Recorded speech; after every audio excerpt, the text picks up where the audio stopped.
So this session is about UHD TV, bigger, better, faster, about acquisition and processing. We have two parts where we look into different aspects of UHD TV. But before we do that, a couple of administrative announcements, as usual, as we have them on the beginning of the day. First, you see my name. I come from the EBU, Technology and Innovation Department, and I'm the chairman of this session today. UHD TV really came a long way. I think years ago we were talking about very fundamental research topics. Today, and what you're going to see in this and here in this session is actually that we reach now practical operational questions, and I think this is good because we see it's coming out of the innovation curve, it's coming into the operations, and that is good to see that actually we have another leap, a new television system entering the market, being accepted in the whole end-to-end chain, and actually which also provides at the end of the day a new experience, a better experience to the viewers in the home. So I'm very happy about this session, particularly because we address these operational questions, but we also address a couple of questions in terms of how can we provide actually a better experience by means of the high dynamic range situation and so forth, and you will see that the presenters have done a lot of work in the background in order to clarify here the situation, also give you a very deep insights on the technology as well. And then finally, we look out for 2020, where we talk about what are the new camera systems for 8K in particular, and then targeting the applications in the Olympics 2020. So having said this, I think we start off with our first presentation from Young-Hong Kim from KBS. He is a research engineer at the Technical Research Institute of the Korean Broadcasting System KBS since 2007. And his presentation is entitled Implementation of a Closed Captioning System for Terrestrial UHD TV based on the ATSC 3.0 standard. So the way how we run the whole sessions is presentations, questions, next presentation. Yeah? So don't wait until we have finished the first part. Immediately after each of the presentations, we're going to have the Q&A session. Okay, come on, let's go.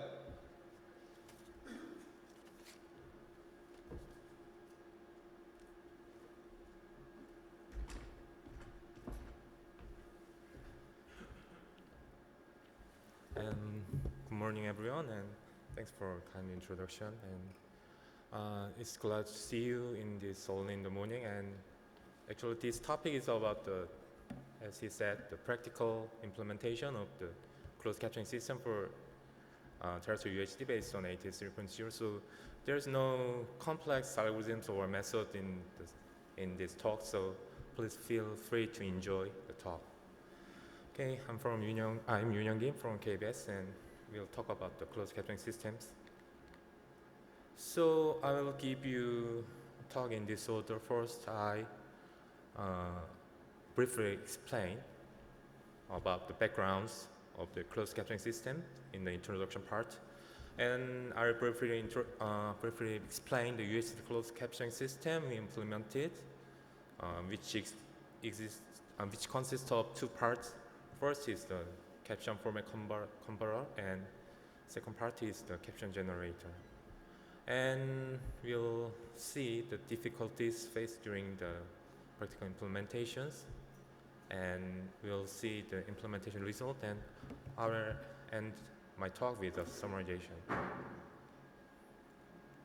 So, as many of you know, terrestrial UHD television service is officially aired in the South Korea from May this year, and many engineers in the broadcasting systems make an effort to make their broadcasting system more reliable, preparing for the official broadcasting.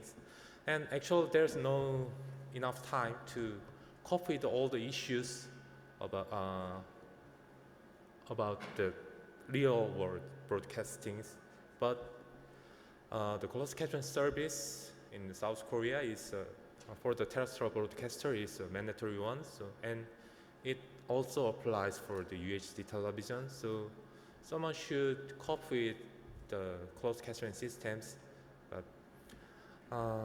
actually anyone don't want to take the job.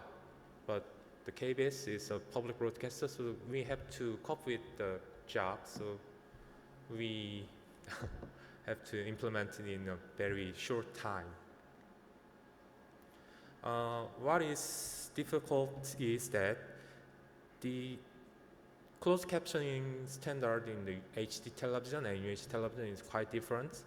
And in South Korea, the closed captioning system on HD is based on the ATSC A53, and the standard is refers the CA 708 standard, and the caption data is delivered as a bit stream and it's contained in the picture header. So we don't need any time information which synchronize the captions and the pictures, because the picture header contains the captioning data. So when decode the picture, then the caption is also decoded at the same time. But in the UHD closed captioning system is somewhat different. The standard for the UHD closed captioning system is ATSC 3.0, and it's based on IMSC1 standard, and the IMSC1 standard is an intermediate subtitles and captions, and actually it's for the closed captions for internet-based media services. So the captioning data is delivered as an XML format and markup language, and it's delivered as a separate service, not combined. It is not combined with the video data. So we need a separate timing information to synchronize the captions and the video data, and it is expressed in the IMSC1. So we need to insert the time information for each captions to be shown in the UHD receivers. So you all know that there are somewhat big differences between the HD closed captioning system and UHD closed captioning system. So, but we have some, actually just one good news is that the captioning data for HD program is the same as the UHD TV program in South Korea, and the government does not want to broadcast the other programs for HD television and UHD television because it would cause the digital divide between viewers with UHD receivers and viewers with HD receivers. So we have to send the same program for HD television and UHD television, and the only difference is just AV qualities for HD and UHD televisions. And what is good is that in South Korea, most of the programs closed captions are generated by the live steganography. So the data can be reused for UHD television. So we can forget about the caption source. So just reuse the captioning data from HD broadcasting systems. It is the only one good news. So our goal is somewhat simpler. Is that reuse the caption data for caption data of HD broadcasting for UHD broadcasting. So the upper part is the digital television closed captioning system, HD television, and the lower part is UHD closed captioning systems. So the data is delivered from DTP caption generator to UHD caption generator, and it generates an IP stream which consists of closed caption service. So this is the last page of the introduction, and our implementation of UHD closed captioning system consists of two parts. First one is caption converter, and second part is caption generator. And first part do the job which converts the closed caption data from HD systems into IMSC1 captions, but it's not complete one. and it is completed in the caption generation, and it produces route to our MMT ATSC 3.0 transport protocol, and it gives an IP streams to the UHD as an UHD closed caption service. So we will see what the function of each part.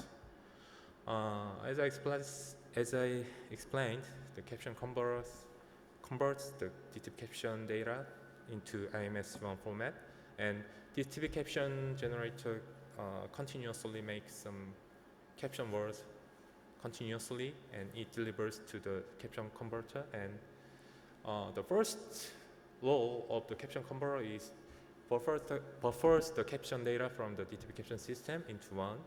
So there's an example. If there is 3 words for caption 1 and 2 words for caption 2 and 4 words for caption 3, then caption converter buffers those words into a one, and it generates complete captions, caption 1, caption 2, and it inserts the timing information for each captions to be shown, and it periodically generates TTML captions.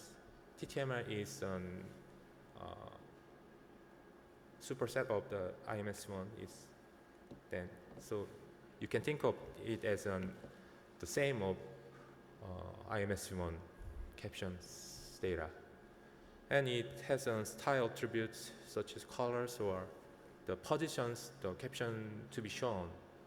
And the example in this slide, there is 2 TTML files, and we set each caption to be shown for 3 seconds, and for each TTML caption files spans for 2 seconds.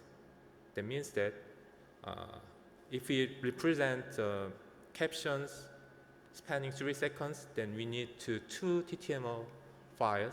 So there is a caption 1 and caption 2 is repeatedly presented in TTML1 and TTML2. And the time information is not complete in this system.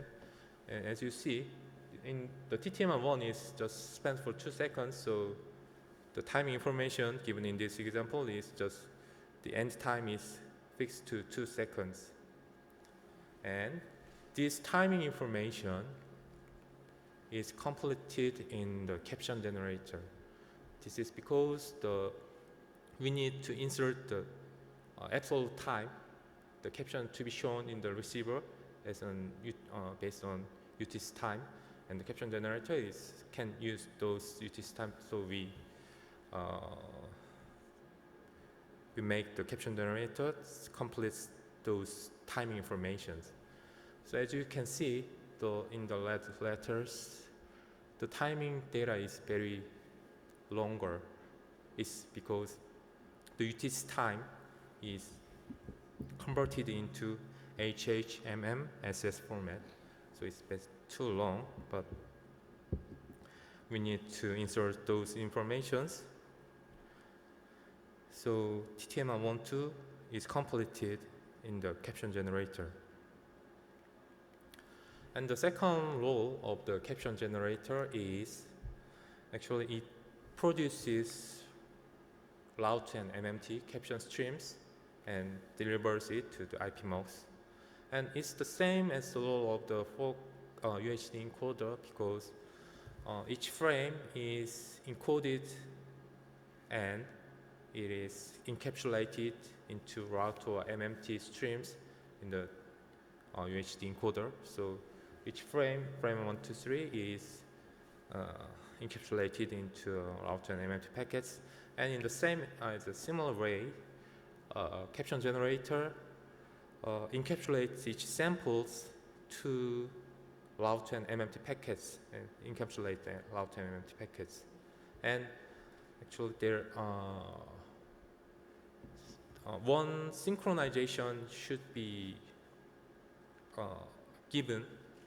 So UHD encoder gives some media time information about the route and MMT. So there's a basic media decode time in the route and time descriptor in the MMT, and those informations are delivered to caption generator part, and the information is used in the head of the route or MMT packets. And if you are familiar with the route and MMT, and then you can understand what I'm saying. So those caption service are delivered to IPMOX and is integrated into one broadcasting streams. Okay, we briefly see what the functions of the closed captioning system in the UHD we implemented, and I will explain the difficulties we faced during the real-world system implementation. There are three parts: time-based, transport delay, and UTC time. But it's all about the timing, because there is no timing issues in the HD closed captioning system, but in the UHD captioning system, there is the timing information is very crucial part when implemented. So first part is the time base. We need to specify the temporal coordinate system for each captions. As you can see in the previous slide, there is a begin time and end time, which represents the begin time is caption is start to be shown on the receiver, and end time is the caption is removed or eliminated in the end to be shown.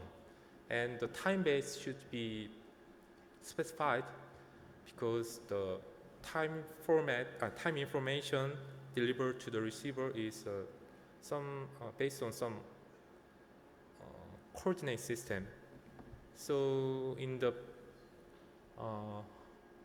standard, in the IMSC1 standard, the default is media, and the meaning of the media is that the begin time and end time of each captions is relative to the start time of a current media. So it is easy to understand when only one VOD is delivered and there is a captioning data for it. Then the captioning data has just begin and end time, which the timing information is relative to the start time. It may be the 0, and we can increment the timing information for each captions which to be shown. But let's think about the real-world broadcasting system. Actually, UHD broadcasting system in KBS is for 24 hours, so it never ends. So if we use media, then the start time of the current media should be given as the start time of the program, each broadcasting program. But in the ATSC 3.0 standard, there's no place to insert those information in the stream. So actually, we cannot use the media time base. So we need to set the time base should be clock. That clock is just to use the absolute time, such as UTC or GPS time. So we just set the time base should be clock for the on-air broadcasting. And there's another issues is transport delay.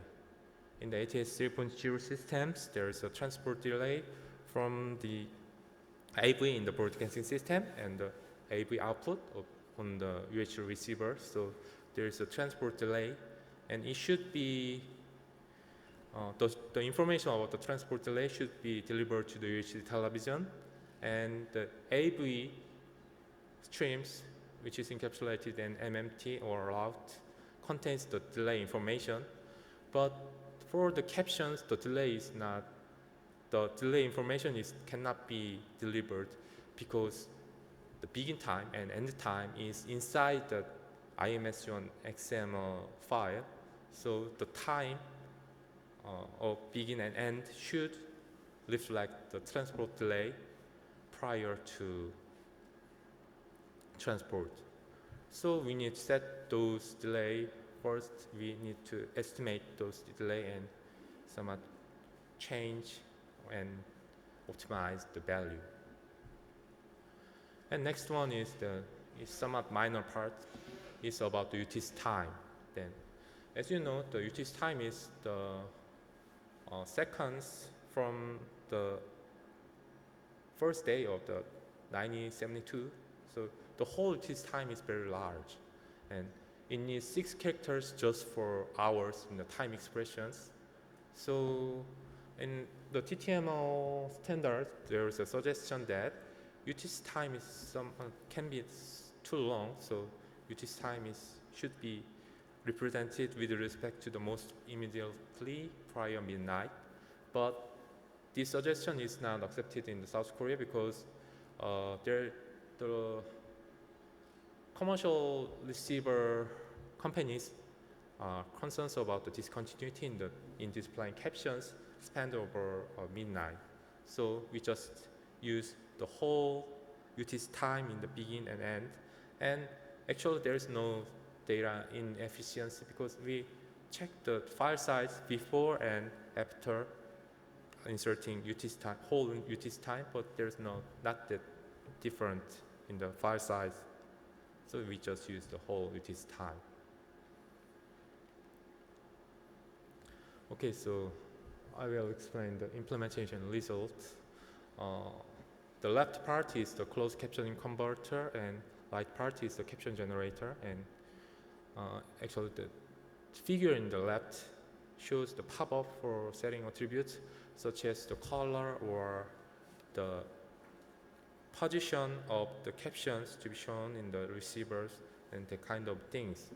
So actually, there is a lot of attributes, visual attributes we can change, but we focus on implement the captioning service as the same of similar that of HD TV. So we did not fully use those many functions, visual attributes or that kind of things.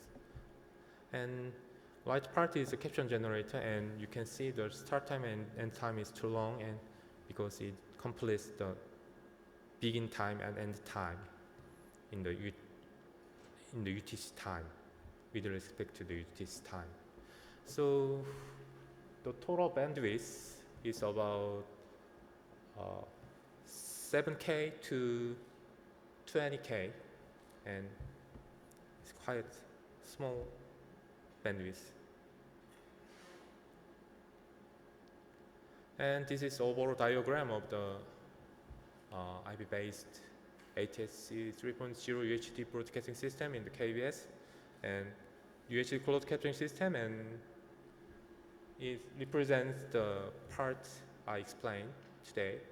It gets the closed captioning data from HD closed captioning system and AV timing information from the 4K AV encoder, and it produces closed captions encapsulated in MMTM route, and the service is delivered to IPMUX. And all the systems are in the same network switch, so AV encoder gives the AV MMT route streams into IPMUX. And there is 2 other systems about UHD broadcasting. It's information signaling server and UHD SD management system, and those data are delivered to the IPMUX. And actually, in order to use the closed captions in the UHD format, then the information about the closed caption service should be set in the UHD information signaling server. And all the systems are synchronized with the PTP synchronization generator.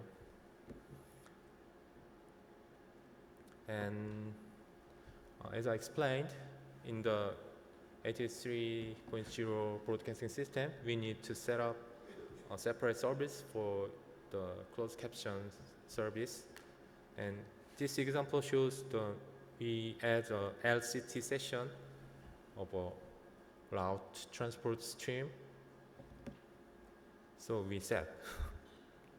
And the result is this shows the IPMOX output monitoring results, and in the red box there's a captioning data in the loud format is delivered to the IPMOX, and the bandwidth is, as I said, about 7K to 20K bits per second. And we also developed an IPMOX output monitoring software, so the AV and the closed captions are decoded and it is shown in the separate window. And in the red box, it shows that the caption data is successfully inserted in the UHD broadcasting stream and is represented in our side, in the broadcasting system side. So we need to see the result on the commercial receivers, and there are two commercial receivers in the South Korea. One is from Samsung and one is from LG. And actually, I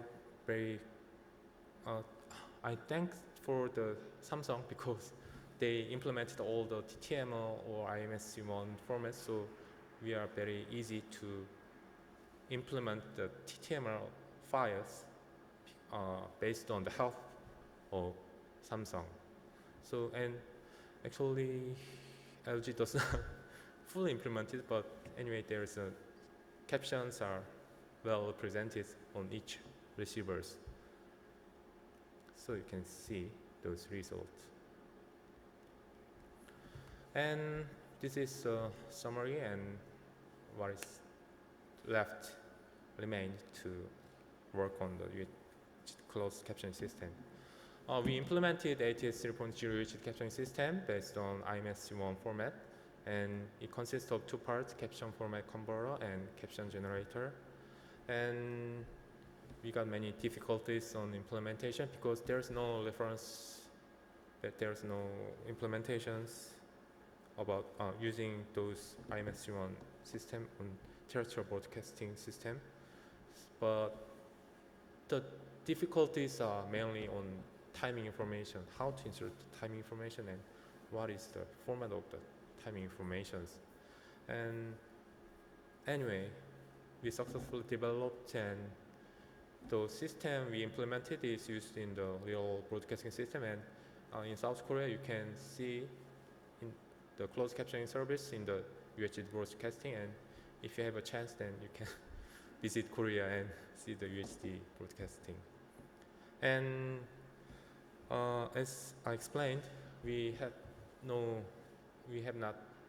don't have much time to implement the full functions of UHD IMSC1 closed caption format. So we just implement the very basic things. So we have many things to implement in the future, and we will use other functions on, and we'll apply many closed caption based services on the UHD broadcasting. And this concludes my talk. Thank you.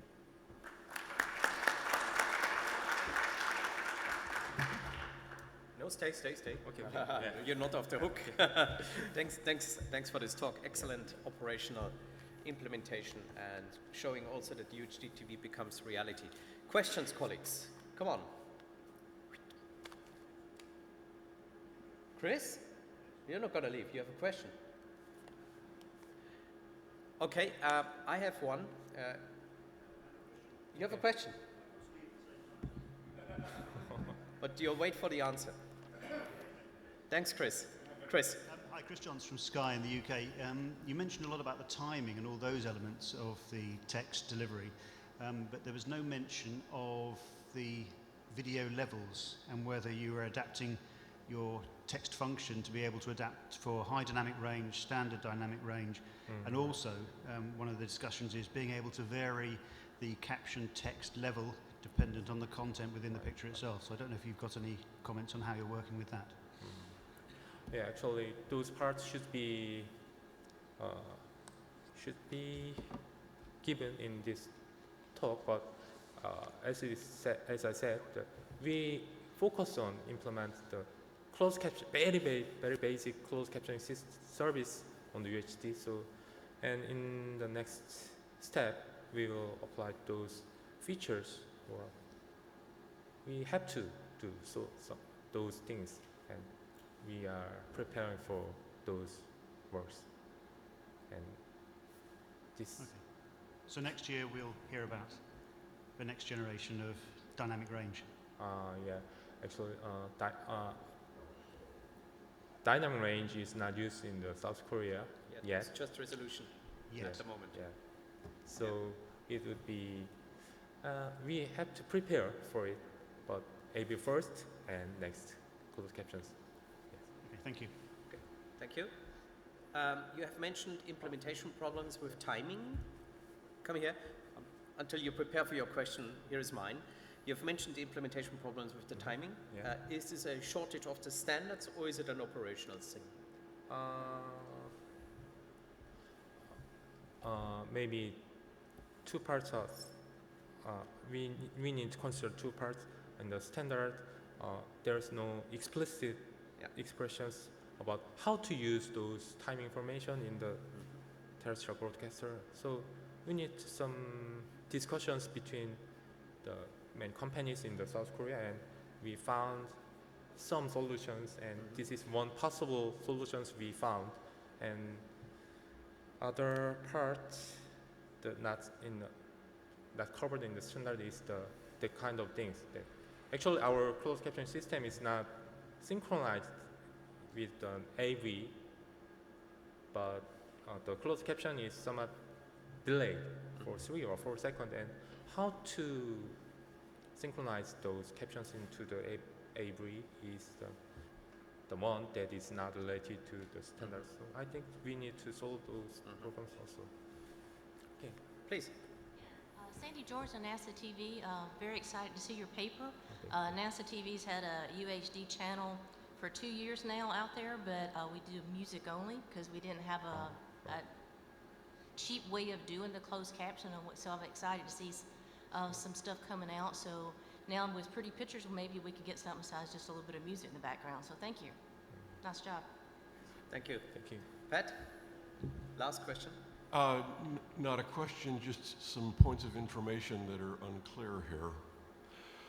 Unfortunately, the structure of the ATSC 3.0 document set is not implementer friendly.